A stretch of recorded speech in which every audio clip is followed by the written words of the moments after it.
AM 700 KBYR News Time, 8:19 a.m. On the phone with us is Andrew Campanella.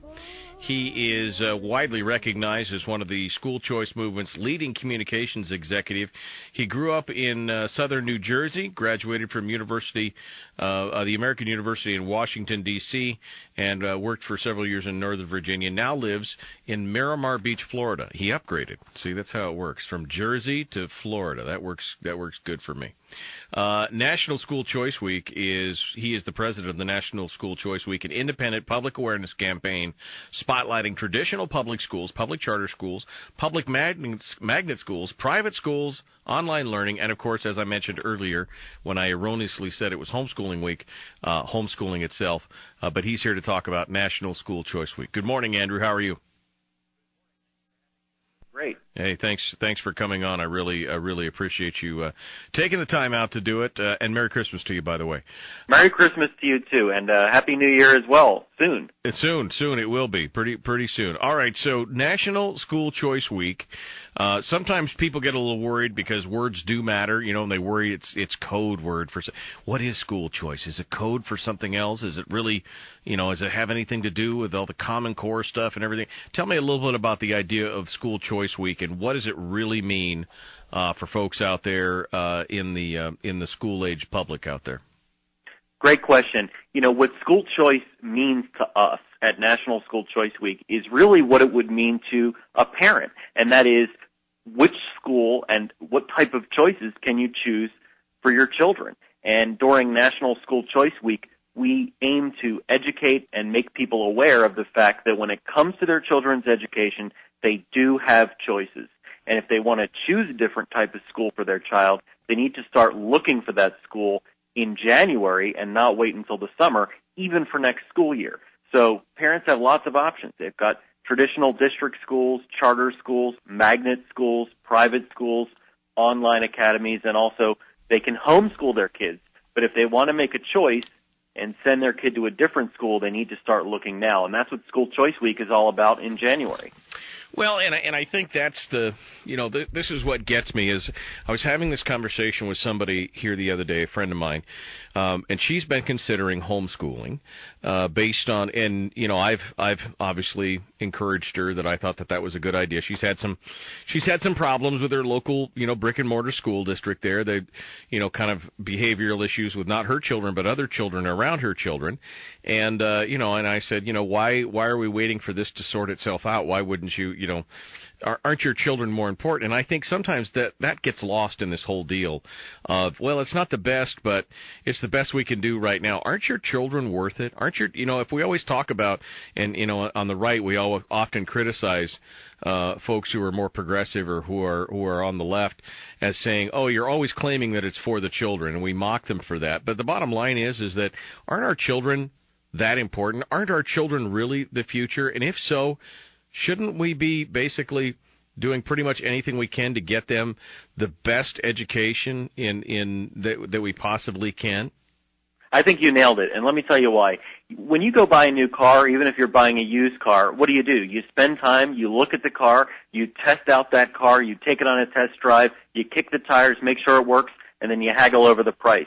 Everybody does that, whether you're buying a brand new expensive car or a clunker. You want to get a really good car and good value for your money. But when it comes to our children's education, how much time do we actually spend looking at the school that we're choosing for our child? If a car doesn't work, you can replace it after a few years if you need to. You cannot replace a few years of a lost education. So take the time, research the schools, look at the options you have, and make a good choice for your kids because it's a lot more important than the automobile you drive. Right.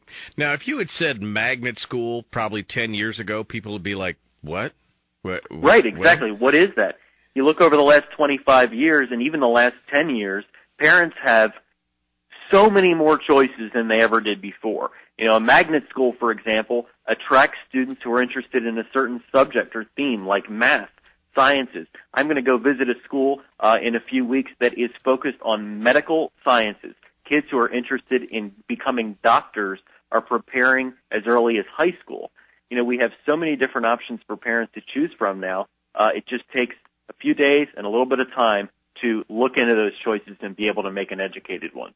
Well, and I think this is what people say. Well, why do you homeschool your kids? Well, first of all, I think it was just a decision that we made early on. Not that we thought that we were necessarily better teachers than maybe the professional, quote unquote professionals, but the fact is that I was getting more and more concerned about a lot of the ancillary things, whether it was the indoctrination of children into certain mindsets or certain political viewpoints, or the fact that now you're exposing them to all kinds of stuff from other kids, things you can't control. And it goes back to what I was saying with my friend who had an incident at the school with one of the students there, beating up her kid basically, and nothing was happening, and nothing was being done. And I think a lot of it had to do with the fact was that the aggressor was a minority child, and they didn't want to appear to be biased in any way, shape, or form. But in that attempt, they become biased, in that situation. And do we wait for those things to try and clear up, or is it more important that we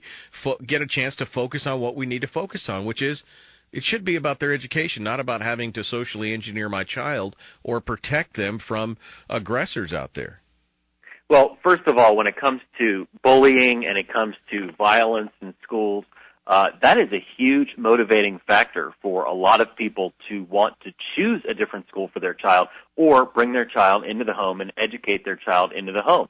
And I will say that homeschooling kids have tremendous scores when it comes to ACT, SAT, college entrance rates. So parents are doing a lot of good for their kids' education when they do educate kids in the home.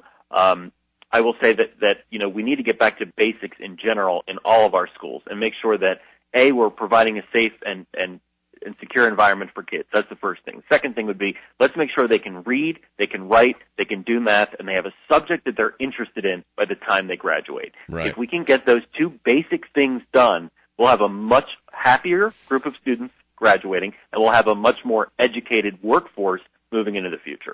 We talk about things like Common Core and some of these things, and I'm sure you've probably seen some of the pictures and the memes going around Facebook and other social media where, they show, adding two binomial numbers together, and it's 63 steps to get to, 26 plus 19. It's just, it gets to the point to where we're trying to reinvent a wheel that doesn't need to be reinvented. And sometimes I think that's bureaucracy for the sake of bureaucracy. I think what you're talking about, basic reading and writing and arithmetic, to me, the number one thing about any curriculum should be to basically instill a love of learning. Because what I remember from being in school and in high school is that I remember the teachers who made learning fun and enjoyable and exciting and instilled in me that love of those things so that I would go do it on my own. Isn't that what we're really lacking? Because there are specific pockets of that in all school systems, but as a whole, isn't that something that we're kind of lacking in today's educational system?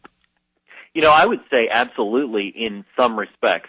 My mother is a teacher, and she's a public school teacher, and I went to public school my whole life, and I certainly know that she works her hardest to instill a love of learning in all the students she educates.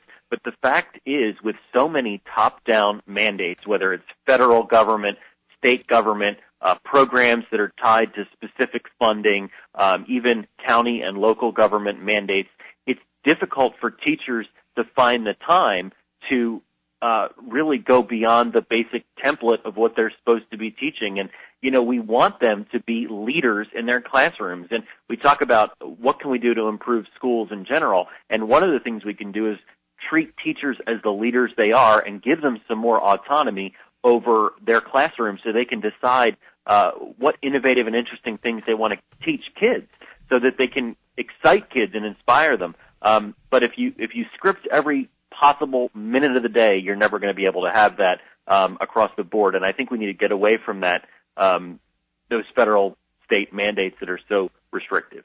Should we be looking at more of a non-centralized, education system? Should we be looking at these should be things that should be regionalized and taken up by, different communities specifically, and stop trying to force a cookie cutter approach onto the smaller communities from the larger communities or as a whole kind of thing?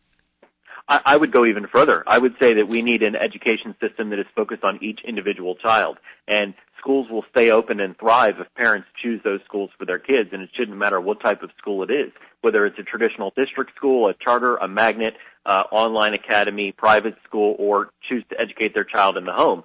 We should really do this the way we do every other aspect of American society: choice, competition, and freedom. I think those are the three keys to making America's education system the finest education system in the world, just like we have in higher education, which is the finest higher education system in the world. K-12 education, we're about 29th or 30th out of developing countries. We've got to do better.